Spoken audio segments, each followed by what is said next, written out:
All right, we are now back to our last part of learning target 9A. After this, we would have concluded learning target 9A. So we're going to be writing a rule given a term and a common difference in these kind of questions. So example 7 says, one term of an arithmetic sequence is a to the sub 19 equal to 48. The common difference is d equal to 3. So we're going to write a rule for the nth term. All right, so what's the first step? Well, the first step is labeling what they give us. So notice they give us a to the sub 19. We're going to be using this to figure out what the nth term rule is. So a to the sub 19 is equal to 48 again. So this implies that your n is 19. All right, so from here, we know that a to 19 is equal to 48. So let's keep that in mind. So the whole thing is going to equal to 48. And then we also have our common difference. So our common difference here is 3.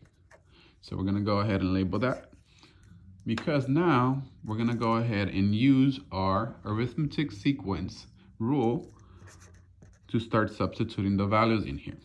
So you got a sub n is equal to a1 plus the quantity of n minus 1 times d, the common difference. Okay, once you have this, then you can go ahead and start substituting the a1, the n, now that we have it, and then we also have our d, our common difference.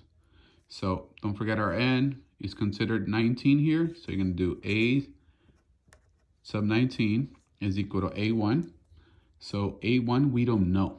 This is the one that we don't know in this problem. So we need to find it.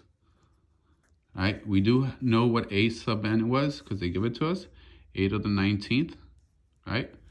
And then also they gave us the d, which is the common difference. We know what the n is because the n comes from right here, a sub n. So 19 in this case. So we're going to substitute that and we're going to leave a1. So our first step is to find a1 in order for us to get the rule for the nth term. So again, n is 19. We're going to substitute it in here. Our d was 3. Okay. So we're going to substitute 3 in here. We're multiplying all that. All right. So right here, we're going to go ahead and replace a sub 19 with what? Yes, you guessed it. It's equal to 48. So it's going to be 48 is equal to a1. Do we know what a1? No. So this one stays the same. Just bring it down. And then we have 19 minus 1. We're going to simplify that. Parentheses first. So it's going to be 18 times 3. 18 times 3 is what? Yeah. So 18 times 3 is 54. So we're going to go ahead and now finish off by solving for a1 by solving this equation by subtracting 54 to both sides. So 54's cancel, minus 54 is 0. So a to the first, or sub 1, is equal to negative 54 plus 48. And in this case, it's negative 6. All right, so to take a look at that. First step, what we did was identify what was given. They gave us a of sub 19, and it equals 48. We know that the 19 represents n. And we know that a to 19 is the total, which is like the 48.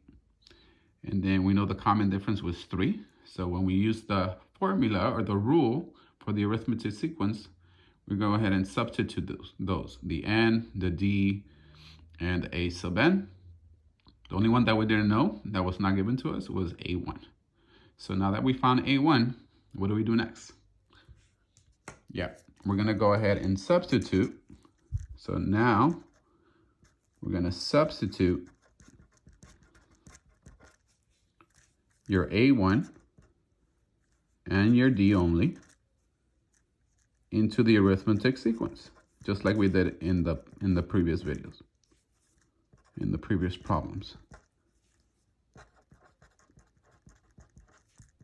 Okay, so you need to make sure that you know the arithmetic sequence rule by heart, okay?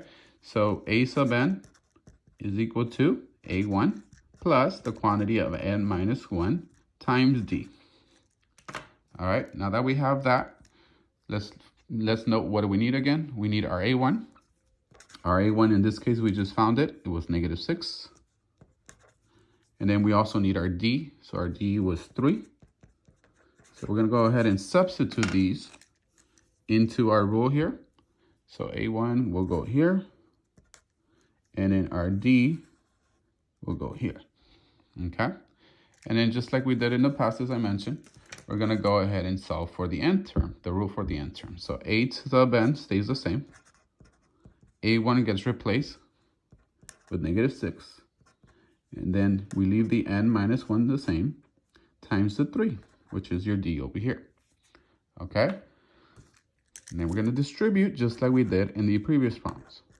So you're going to get a sub n is equal to -6 plus 3 times n, 3n, -1 times 3, -3. Notice again right here, what we can do, it's not simplified all the way. We have -6 and -3. We're going to combine those two. So you're going to get a sub n is equal to, bring down the positive 3n, -6 put -3 gives us -9. So we just found our rule for the nth term. Okay. Bam. It's all done. Okay. Now, there are additional questions that I can ask once you have the rule. For example, I can say, what is the value of a to the sub 100 or 1,000 or whatever you want, right? So as an extra question for practice, we're going to go ahead and find, we're going to use the rule. We're going to use the rule to find a sub 30. Okay, so think about what we've done in the past.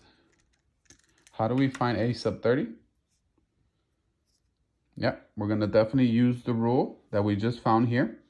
And so your 30 is considered your n value. All right, so we have our rule right here. So let's write that down. A sub n is equal to 3n minus 9. So we're going to substitute our 30 into the n's. So this one here and this one here.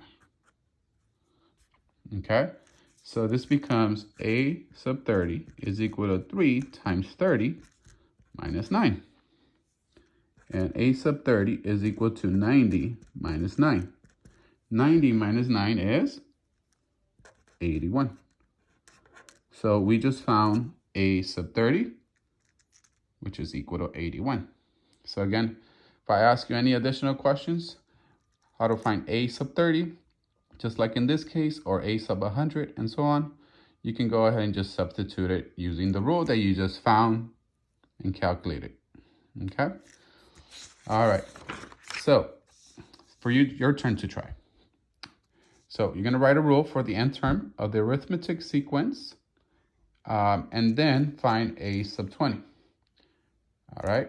So we're going to write a rule for the nth term of the arithmetic sequence, and then find a sub 20.